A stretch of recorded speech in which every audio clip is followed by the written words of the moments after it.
Hello అండి, ఎలా ఉన్నారు అందరూ? నేనైతే చాలా బాగున్నానండి. Welcome back to our channel అండి. మన వీడియోస్ని ఎవరైనా ఫస్ట్ టైం చూస్తున్నట్లయితే ప్లీజ్ సబ్స్క్రైబ్ చేసుకోండి. ఇప్పటి వరకు సబ్స్క్రైబ్ చేసుకున్న వాళ్ళందరికీ నా తరపున చాలా చాలా చాలా థ్యాంక్స్ అండి. Thank you so much for your support అండి. ఈరోజు టాపిక్లోకి వెళ్ళిపోదామా? ఈరోజు టాపిక్ ఏంటంటే అమెరికాలో చెక్కతో ఇల్లు అండి. టెక్నాలజీలోనూ అండ్ లైఫ్ స్టైల్లోనూ అన్నిటికంటే ముందుండే అమెరికా ఇల్లు మాత్రం చెక్కతోనే కట్టుకోవటం ఆపేసిందండి. ఎందుకంటారా? ఇక్కడ చలి చాలా ఎక్కువ ఉంటుందండి. చలి నుండి కాపాడుకోవడానికి చెక్కతో ఉండే ఇల్లు అయితే చాలా బాగా ఉపయోగపడుతుందని వీళ్ళ అర్థం. ఎందుకంటే ఇంట్లో ఉండే వేడి బయటికి వెళ్లకుండా, అలాగే బయట ఉండే చలి లోపలికి రాకుండా ఈ వుడ్ అనేది ఇన్సులేటర్గా పనిచేస్తుందంట. ఇక్కడ చెట్లు చాలా ఎక్కువ ఉంటాయి కదండి. సో మన భారతదేశంతో పోలిస్తే అమెరికాలో అడవుల శాతం ఎక్కువ కదా. సో ఆ చెట్లను ఉపయోగించి చెక్కతో చాలా ఈజీగా ఇల్లును వీళ్ళు కట్టేసుకుంటారండి. ఇక్కడ నేచురల్ డిజాస్టర్స్ అంటే ఎర్త్క్వేక్, టోర్నడోస్, ఫ్లడ్స్, సునామీ ఇవన్నీ ఎక్కువగా వస్తాయండి. సో దాని వలన సిమెంటు ఇటుకలతో కట్టే ఇల్లులు కూలిపోయాయి అనుకోండి, అప్పుడు చాలా నష్టం జరుగుతుంది. అండ్ వాటిని రిపేర్ చేయడానికి చాలా ఎక్కువ రోజులు పడుతుంది కదా.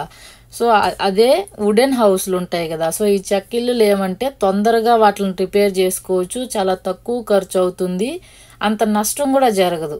సో అందుకని వీళ్ళు ఎక్కువగా చెక్కతో ఇల్లుని ప్రిఫర్ చేస్తారండి. కాబట్టి వుడెన్ హౌస్ ఎక్కువ ఇక్కడ కూలిపోయినా అంత ఖర్చు ఉండదని వాళ్ళు ఎక్కువగా ఈ వుడెన్ హౌస్లోనే ఎక్కువగా చేసుకుంటారు. మళ్ళీ ఇంకొకటండి బెనిఫిట్ ఏంటంటే వుడెన్ హౌస్ ఉన్న వాళ్ళకి ఇక్కడ వచ్చి ట్యాక్స్ కొద్దిగా తక్కువ ఉంటుంది. సిమెంట్ ఇటుకలతో ఉండే వాళ్ళకి ట్యాక్స్ కొద్దిగా ఎక్కువ ఉంటుంది. ఇక్కడ వాళ్ళు వుడ్తో ఇల్లును కట్టుకోవటం వాళ్ళకి చాలా ఈజీ అండి. వాళ్ళకి ఇంకా ఎక్కువగా చెప్పాలంటే వెన్నతో పెట్టిన విద్య అని చెప్పచ్చు. వాళ్ళ ఇల్లుని వాళ్ళే కట్టేసుకుంటారు, అంత సులువు అండి. నేను నెక్స్ట్ స్టెప్లు వస్తాయండి. ఇల్లు స్టార్టింగ్ నుండి ఏ స్టెప్ బై స్టెప్ అని చెప్తాను. ఇంకొకటండి, నాకు ఇక్కడ కొన్ని డౌట్స్ వచ్చాయి. ఈ వుడెన్ హౌస్కి చెదులు పట్టదా అనే డౌట్ వచ్చింది. ఇదే డౌట్ మీలో ఎంతమందికి వచ్చిందో కామెంట్ చేయండి. పట్టదటండి. నేను చాలా కనుక్కున్నాను. అయితే ఈ వుడ్ ఈ మెటీరియల్ కన్స్ట్రక్షన్లో యూజ్ చేసే ముందు ఒక కెమికల్తో మిక్స్ అయ్యి వస్తుందంట. సో ఆ కన్స్ట్రక్షన్లో యూజ్ చేసిన తర్వాత అది చెదులు ఏమీ పట్టదంట. మళ్ళీ ఇక్కడ వచ్చి చాలా ఎక్కువ మంచు పడుతుంది, వర్షాలు ఉంటాయి కదండి. సో మన పక్క కొద్దిగా చెక్క నీటిలో పడితేనే అది ఉబ్బిపోతుంది, ప్లస్ నానిపోతుంది కదా. సో అలాగా ఇక్కడ ఈ ఇల్లులే మనం చెక్కతో కట్టుకుంటున్నాం కదా. సో అలా ఇక్కడ ఏమన్నా నానదా అనే ఇంకో డౌట్ వచ్చింది. ఈ డౌట్ కూడా మీకు ఎవరికైనా వచ్చిందా? వస్తే కామెంట్ చేయండి. ఇది కూడా కనుక్కున్నానండి.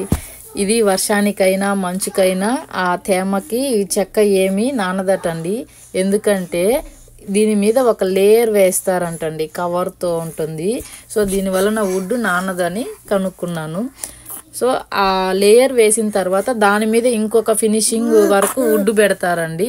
సో దాని తర్వాత పెయింటింగ్స్ వేసేస్తారు. అది మొత్తం మనకు వాళ్ళలాగా కనిపిస్తుంది కానీ తేమకైతే ఏమీ నానదు. ఓకే అండి, ఇప్పుడు ఫస్ట్ స్టెప్ బై స్టెప్ చూపిస్తాను.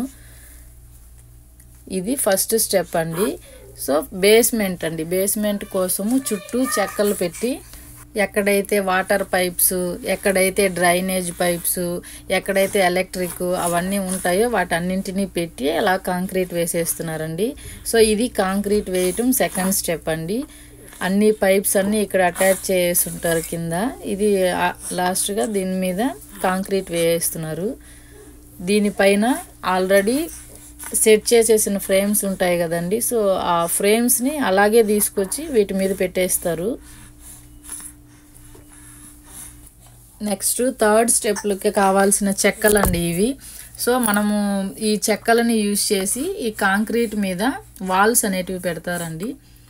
డ్రై వాల్స్ అంటారు. సో ఈ వాల్స్కి ఈ చెక్కలను యూజ్ చేస్తారు.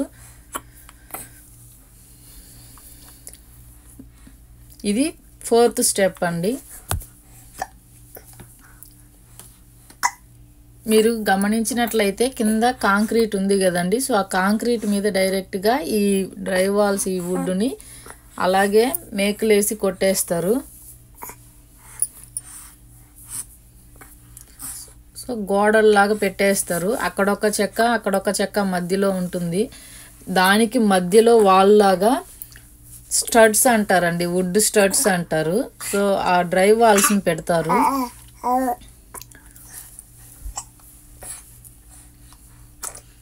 చూస్తున్నారు కదండి, ఇవంతా మన సైడ్ అయితే ఇవి ఇటుకలతో గోడలు కడతారు. ఇక్కడ అన్ని చెక్కతోనే ఉంటాయండి, మ్యాక్సిమం అన్నీ చెక్కతోనే చేస్తారు. వాటిని చెయ్యగా మిగిలిన చెక్క పొడి ఉంటుంది కదండి, ఆ పొడిని అంతా కలిపి ఇలాగ వాల్స్ మధ్యలో డ్రై వాల్స్ లాగా కూడా పెట్టేస్తున్నారు. స్టడ్స్ అది.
ఇక్కడ చూసారా అండి, ఇంతకుముందు చూసాం కదా డ్రై వాల్స్ వుడ్ స్టడ్స్ పెట్టారు కదా. సో ఆ ఇంటికి ఇప్పుడు పైన కప్పు వేశారండి, రూఫ్ వేశారు.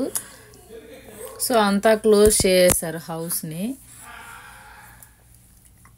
సో మొత్తానికి చూడడానికి ఒక లుక్ వచ్చిందండి. వాల్స్ వుడ్ స్టడ్స్ వలన వాల్స్ వచ్చింది. లోపల కొద్దిగా వుడ్ ఉంది, అలాగే వాటికి డోర్స్ విండోస్ అవన్నీ పెడతారు. పైన పైకప్పు అయితే రెడీ అయిపోయింది.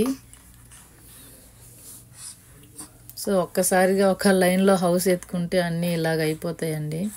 ఇక్కడ మ్యాక్సిమం చూడండి, ఒక్క రాయి కానీ ఒక ఇటుక కానీ సిమెంట్ కానీ ఇసుక కానీ ఏమీ కనిపించవండి. ఏంటంటే మనమైతే ఒక హౌస్ కన్స్ట్రక్షన్ పెట్టుకుంటే రోడ్ల మీద మనం ఇంటి ముందర సో చాలా అయితే తోలుకుంటాం కదండి. ఇక్కడ అలా అంతా ఏం లేదండి. ఇంతకుముందు చూపించాను కదా, కొన్ని చెక్కలు అలాగే వచ్చి బాక్సులుగా దిగుతాయి. ఆ బాక్సులను వీళ్ళెత్తి వాల్స్గా పెట్టేస్తున్నారు.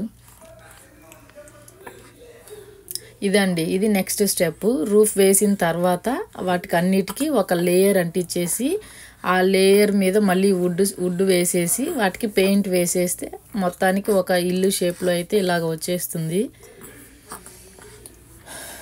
వర్క్ ఫాస్ట్గా జరిగితే 3 monthsలో ఇల్లు కంప్లీట్ అయిపోతుందండి, పూర్తి చేస్తారు. ఒక్కోసారి డిమాండ్ ఎక్కువగా ఉండి మోడల్స్ని మనం ప్రిఫర్ చేస్తే అప్పుడు ప్రీ బుకింగ్ చేసుకుంటే వాళ్ళు అప్పుడు కొద్ది టైం తీసుకొని ఆ ఇల్లుని కట్టించేస్తారు. ఇవండి స్టడ్స్ అండి, వుడ్కి మధ్యలో వుడ్ స్టడ్స్ అండి. మన పక్కన ఇండియాలో అయితే వుడ్ వర్క్ చేసుకోవాలంటే చాలా ఖర్చు అవుతుంది కదండి. బట్ అదే ఇక్కడ అమెరికాలో అయితే సిమెంట్ వర్క్కి ఎక్కువ ఖర్చు అవుతుందండి. వుడ్ ఏమో చాలా ఈజీగా దొరుకుతుంది, ఈజీగా చేసేస్తారు, ఫాస్ట్గా అయిపోతుంది. సిమెంట్ వర్క్కి చాలా ఎక్కువ టైం పడుతుంది. ఇప్పుడు వస్తుంది చూడండి. సో ఇది లేయర్ అండి. ఇంతకుముందు చెప్పాను కదా నానదా ఇంటికంటే, సో ఇల్లు వానకి నానకుండా ఉండాలంటే ఆ లేయర్ వేసి ఆ షీటు అప్పుడు ఇలాగ పెయింట్ వేసేస్తారండి, వుడ్ వేసి. ఆ షీటు వలన ఎంత వానకైనా తేమకైనా మంచుకైనా ఇల్లు నానకుండా ఉంటుందండి. ఫైనల్గా ఇల్లు లుక్స్ అయితే ఇలా వస్తుందండి. అలా ఫస్ట్ స్టెప్ నుండి ఎండింగ్ స్టెప్ వరకు ఇలాగ ఇల్లులన్నీ కంప్లీట్ అయిన తర్వాత ఇలా ఉంటాయి. మీకు గాన ఈ వీడియో నచ్చినట్లయితే please like share subscribe my channel అండి. ప్లీజ్ ఈ వీడియో ఎలా ఉందో కామెంట్ చేయండి. కొత్తగా చూస్తున్న వాళ్ళు సబ్స్క్రైబ్ చేసుకోండి. బాయ్ మళ్ళా.